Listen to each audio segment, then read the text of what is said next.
Hello বাচ্চারা, আজকে আমরা ময়মনসিংহ বোর্ড 2025-এর রাইট ফর্ম অফ ভার্বসের প্রশ্নটা সলভ করব। ভিডিওটা দেখবার আগে আদানিস্টের ওয়েবসাইটে গিয়ে নিজে একবার ট্রাই করো, এরপর ভিডিওটা দেখো। তোমাদের আদন ভাইয়া ও আদানিস টিম তোমাদের জন্য সব কিছু ফ্রি করে দিয়েছে। তোমাদের কোনো কোর্স কিনতে হবে না, টাকা খরচ করতে হবে না। ডিসক্রিপশনে লিংক দেওয়া আছে। তো চলো আমরা একটা একটা করে সেন্টেন্সের অর্থ ও কনটেক্সট বুঝে বুঝে সমাধান করি। তো শুরুর আগে দুটো জিনিস মাথায় গেঁথে নাও। বাক্যে যে কাজটা করে তাকে বলে সাবজেক্ট, আর কাজ বোঝানো শব্দটাকে বলে ভার্ব। যেমন ভিজিট, মিট, ওয়ার্ক, লেন্ড। আর সাবজেক্ট এক হলে তাকে বলি সিঙ্গুলার, একাধিক হলে প্লুরাল। এই পুরো প্যাসেজটা কিন্তু 1976 সালের একটা গল্প, তাই বেশিরভাগ ভার্ব হবে সিম্পল পাস্ট, মানে ভার্বের অতীত রূপ। এটা মাথায় রেখো। এবার একটা একটা করে ব্ল্যাঙ্ক দেখি। প্রথম বাক্যটা শোনো। One day in 1976, professor Mohammad Yunus blank visit a poor village near Chittagong university. বাংলায় 1976 সালের একদিন প্রফেসর মুহাম্মদ ইউনুস একটি দরিদ্র গ্রাম পরিদর্শন করেছিলেন। এখন একটা ছোট্ট কৌশল শিখিয়ে দিই, যেটা তোমার সারা জীবন কাজে লাগবে। একটা সেন্টেন্স দেখলেই আগে সাবজেক্ট আর মেইন ভার্ব খুঁজে বের করবে। এখানে সাবজেক্ট হলো প্রফেসর মুহাম্মদ ইউনুস, একজন মানুষ, আর মেইন ভার্ব হলো ভিজিট। এখনক্ষণ খেয়াল করো, বাক্যের বেশিরভাগটাই কিন্তু বাড়তি তথ্য। এই a poor village near Chittagong university অংশটা রাইট ফর্ম বের করতে আমাদের দরকারিচি হয় না। একে বলে এক্সট্রা ইনফরমেশন, যেটা পরীক্ষায় ইচ্ছা করে দেওয়া হয় তোমাকে ডিস্ট্র্যাক্ট করার জন্য, যাতে বাক্যটা বড় আর কঠিন দেখায়। তুমি মনে মনে এই বাড়তি অংশটা কেটে দিবে। তবে একটা সাবধানতা, সময় বোঝানো শব্দ যেমন এই ইন 1976 কখনো কেটো না, কারণ ওটাই তোমাকে টেন্স ধরিয়ে দেয়। আর এই ট্যাকটিক শুধু এইচএসসিতে না, তুমি যখন অ্যাডমিশন টেস্ট দিবা, ধরো ঢাকা ইউনিভার্সিটির বি ইউনিট অথবা আইবিএ, কিংবা আমেরিকায় পড়তে এসএটি, সেখানেও এরকম একগাদা এক্সট্রা ওয়ার্ড দিয়ে তোমাকে বিভ্রান্ত করার চেষ্টা করা হবে। তো এখানে ইন 1976 বলে দিচ্ছে ঘটনাটা অতীতের, তাই সিম্পল পাস্ট বসবে। তাহলে ব্ল্যাঙ্কেতে বসবে ভিজিটেড, অর্থ দাঁড়াবে। ইউনুস একটি দরিদ্র গ্রাম পরিদর্শন করেছিলেন। এবার ব্ল্যাঙ্ক বিটা দেখো, পরের অংশটা। He blank meet a poor woman who made bamboo stools for a living. বাংলায় তিনি একজন দরিদ্র নারীর সাথে দেখা করেছিলেন, যিনি জীবিকার জন্য বাঁশের টুল বানাতেন। একটু খেয়াল করো, পরের অংশে মেড আগে থেকেই অতীত রূপে বসে আছে, মানে পুরো ভাবটাই অতীতের, তাই এখানেও সিম্পল পাস্ট। কিন্তু মনে রাখো, মিট একটা ইরেগুলার ভার্ব, মানে অনিয়মিত ক্রিয়া। এর অতীত রূপ কিন্তু মিটেড নয়, বরং মেট। এরকম কিছু ভার্ব আছে যেগুলোর পাস্ট রূপ ইডি দিয়ে হয় না, যেমন গো থেকে ওয়েন্ট, নো থেকে নিউ, লেন্ড থেকে লেন্ট। এগুলো মুখস্থ রাখতে হয়। তাহলে ব্ল্যাঙ্ক বিতে বসবে মেট, অর্থ দাঁড়াবে। তিনি এক দরিদ্র নারীর সাথে দেখা করেছিলেন। এবার ব্ল্যাঙ্ক সিটা দেখো। Although she blank work hard. বাংলায় যদিও তিনি কঠোর পরিশ্রম করতেন। সাবজেক্ট হলো শি, আর প্রসঙ্গটা অতীতের, তাই সিম্পল পাস্ট। তবে ওয়ার্ক কিন্তু একটা রেগুলার ভার্ব, মানে নিয়মিত ক্রিয়া, তাই এর শেষে শুধু ইডি যোগ হয়। তাহলে ব্ল্যাঙ্ক সিতে বসবে ওয়ার্কড, অর্থ দাঁড়াবে, যদিও তিনি কঠোর পরিশ্রম করতেন। এবার ব্ল্যাঙ্ক ডিটা দেখো। She blank remain poor because. বাংলায় তবু তিনি দরিদ্র থেকে গিয়েছিলেন। একই অতীত বর্ণনা, আর রিমেনও একটা রেগুলার ভার্ব, তাই আবার শুধু ইডি। তাহলে ব্ল্যাঙ্ক ডিতে বসবে রিমেইন্ড, অর্থ দাঁড়াবে, তবু তিনি দরিদ্রই থেকে গেলেন। এবার ব্ল্যাঙ্ক ইটা দেখো। Because she blank forced to pay a high price for the bamboo. বাংলায় কারণ তাকে বাঁশের জন্য চড়া দাম দিতে বাধ্য করা হতো। এখানে একটু ভাবো, মেয়েটি কি নিজেকে নিজে বাধ্য করত, নাকি পরিস্থিতি তাকে বাধ্য করত? তাকে বাধ্য করা হতো, মানে সে নিজে কাজটা করছে না, কাজটা তার উপর হচ্ছে, সে কাজটা পাচ্ছে। যখন সাবজেক্ট নিজে কাজ না করে, কাজটা তার উপর হয়, তখন তাকে বলে passive.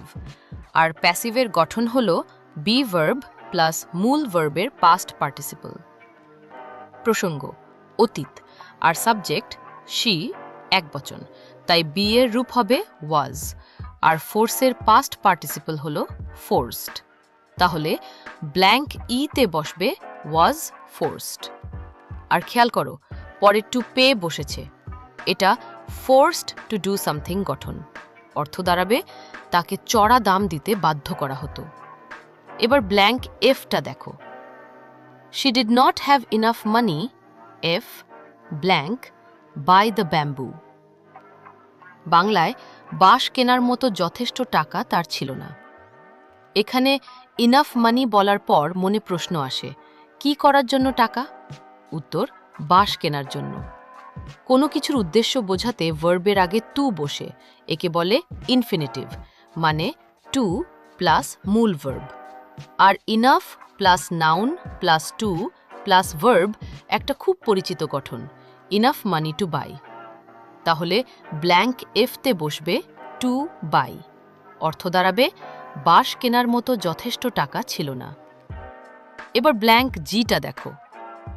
And used to G blank take loans from the money lenders on an exorbitant interest. বাংলায় আর তিনি চড়া সুদে মহাজনদের কাছ থেকে ঋণ নিতেন। এখানে চাবিকাঠি হল ইউজড টু, মানে অতীতে যা নিয়মিত করা হতো কিন্তু এখন আর হয় না। মনে রাখো, ইউজড টু এর পরে ভার্ব সবসময় তার বেস ফর্মে, মানে মূল রূপে বসে, কোনো এস, ইড বা ইনগ নয়।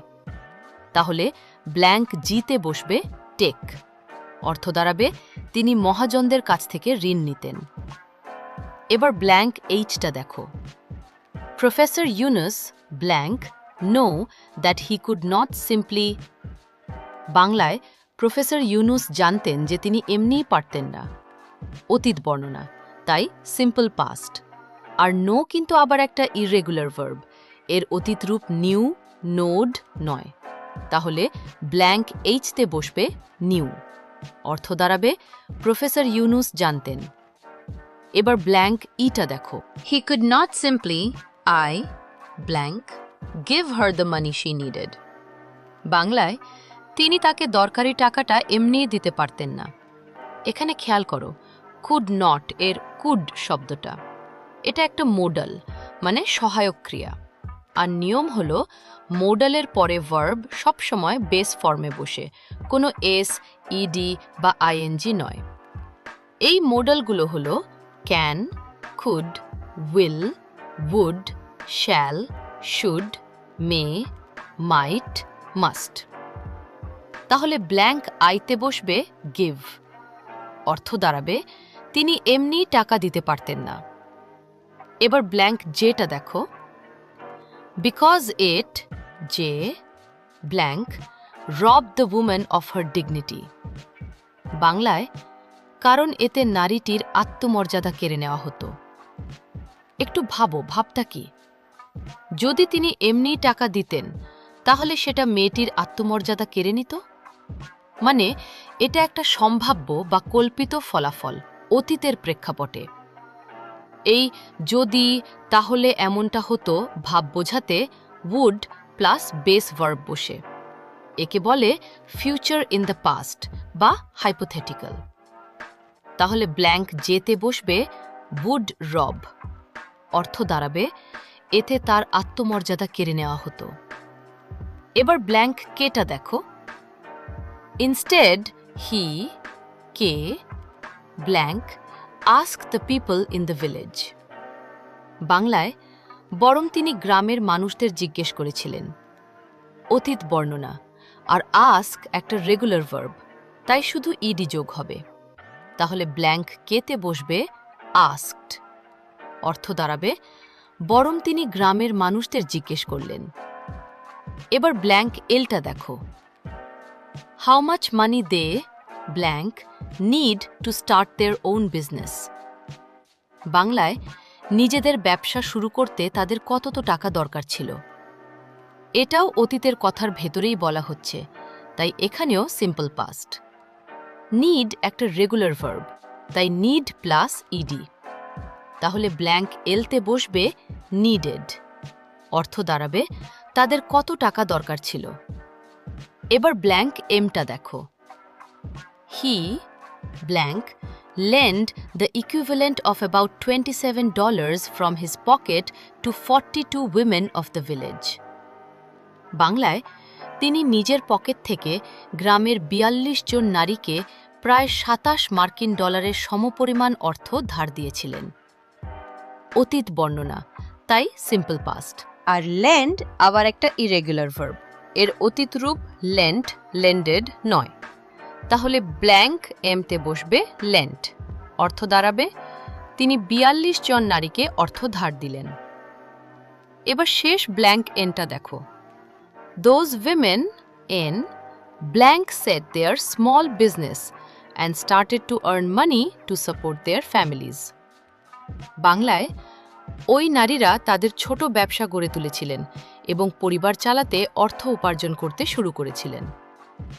এখানে সাবজেক্ট দোজ উইমেন প্লুরাল হলেও সিম্পল পাস্টে সিঙ্গুলার বা প্লুরেলে ভার্বের রূপ একই থাকে, তাই চিন্তা নেই। অর্থটা হলো ব্যবসা গড়ে তোলা বা প্রতিষ্ঠা করা, তাই এখানে ফ্রেজাল ভার্ব সেট আপ বেশি মানানসই। আর মজার ব্যাপার হলো সেটের ৩টে রূপই একই, সেট সেট সেট, তাই অতীতেও এর চেহারা বদলায় না। পরের অংশে স্টার্টেড বসে আছে, যেটা নিশ্চিত করে পুরোটাই অতীত। তাহলে শেষ ব্ল্যাঙ্ক এনতে বসবে সেট আপ অথবা শুধু সেট। অর্থ দাঁড়াবে ওই নারীরা তাদের ছোট ব্যবসা গড়ে তুললেন। তো বাচ্চারা, পুরো প্রশ্নটা আমরা শেষ করলাম।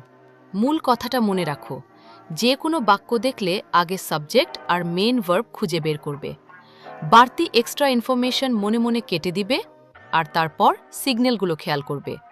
সময় কি অতীত, আগে কি কোনো প্রেপোজিশন আছে, কোনো টু আছে, কোনো মডেল আছে, নাকি কাজটা সাবজেক্ট নিজে করছে না বরং তার উপর হচ্ছে। এই কয়েকটা জিনিস ধরতে পারলেই রাইট ফর্ম অফ ভার্বস তোমার কাছে অনেক সহজ হয়ে যাবে। এই একই সেটটা আদানিস্টে গিয়ে নিজে আরেকবার প্র্যাকটিস করো, নিজে নিজে দাগিয়ে দেখো পারো কিনা। আগামী ভিডিওতে আবার দেখা হবে। ভালো থেকো, পড়ালেখা চালিয়ে যাও।